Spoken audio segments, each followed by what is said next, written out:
Sir field में आप आए, पहले आप एक रेसलिंग वाली फील्ड में थे, देन आप ट्रेनिंग सेक्टर में आ गए। इंस्पिरेशन किससे इंस्पायर हुए उस फील्ड में भी और इस फील्ड में भी? और कोई ऐसी शख्सियत है जिससे दोनों, वैसे तो मेरा नहीं ख्याल कोई इस तरह का बंदा मैंने आज तक नहीं पढ़ा जिसने पहले मतलब फिजिकल पीक देखी हो, उसके बाद मेंटल साइड पे, ट्रेनिंग साइड पे पीक देखी हो। तो इंस्पिरेशन कहाँ से लेती है, इतनी इतनी एनर्जी कहाँ से आती है? देखिए, एक तो आपके रोल मॉडल्स कौन है, ये बड़ा इंपॉर्टेंट है कि आपके रोल मॉडल्स कौन है। तो मेरे रोल मॉडल्स आज की दुनिया के बेसिकली नहीं है। मैं जब कहानियां भी पढ़ता था, उनकी किताबें ला के पढ़ता था, उनकी लाइफ के बारे में ऑटोबायोग्राफीज पढ़ता था, फिर मैंने अपनी किताबें जब लिखी तो मैंने उन्हीं शख्सियात के नाम उन किताबों को डेडिकेट करना शुरू किया। मैंने एक किताब डेडिकेट की सैयदना उमर फारूक रज़ी अल्लाह ताला अन्हु को, मैंने किताब डेडिकेट की सैयदना खालिद बिन वलीद रज़ी अल्लाह ताला अन्हु को, मैंने किताब डेडिकेट की सलाहुद्दीन अय्यूबी को, मैंने किताब डेडिकेट की मोहम्मद बिन कासिम को, टीपू सुल्तान को।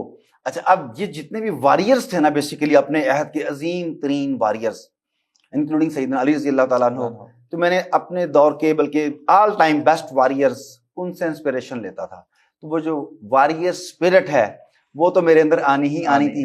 मगर ये लोग खाली वॉरियर्स नहीं थे, ये जंगी हिकमत अमलियों के माहिर थे। और जंगी हिकमत अमली जो है वो यहाँ पे तय की जाती है। बिल्कुल ऐसे। मैं कराटे में भी बच्चों को अपने सिखाता हूँ, मैं उनसे पूछता हूँ कराटे कैसे लड़े जाते हैं, वो कहते हैं हाथों से, पैरों से। मैं कहता हूँ नहीं, दिमाग से। हाथ और पैर आपकी टेक्निक को आगे पहुंचाने का आला है, उस जंग की प्लानिंग यहाँ होती है। बिल्कुल। तो मार्शल आर्ट्स या कराटे भी दिमाग से लड़े जाते हैं, हाथ पैर तो टूल है वहां पहुंचने का।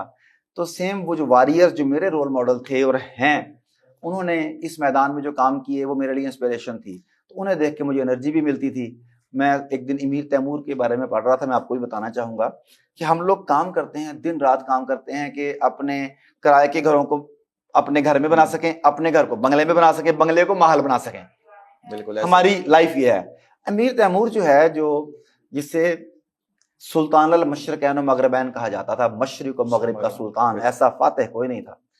वो कहता है कि जब मैंने बादशाहत संभाली, उसके बाद उसकी पूरी जिंदगी में कोई से 6 हफ्ते ऐसे मुसलसल नहीं थे जब वो अपने महल में रहा हो। उसके पास महल्लात थे, महल नहीं महल्लात थे, लेकिन मिशन इतना बड़ा था कि उसने कहा महल सोने के लिए नहीं है, ये तो दोबारा जाने के लिए है। आया और 6 हफ्ते से ऊपर कभी नहीं महल में रहा, फिर फतुहात करने के लिए चला जाता था।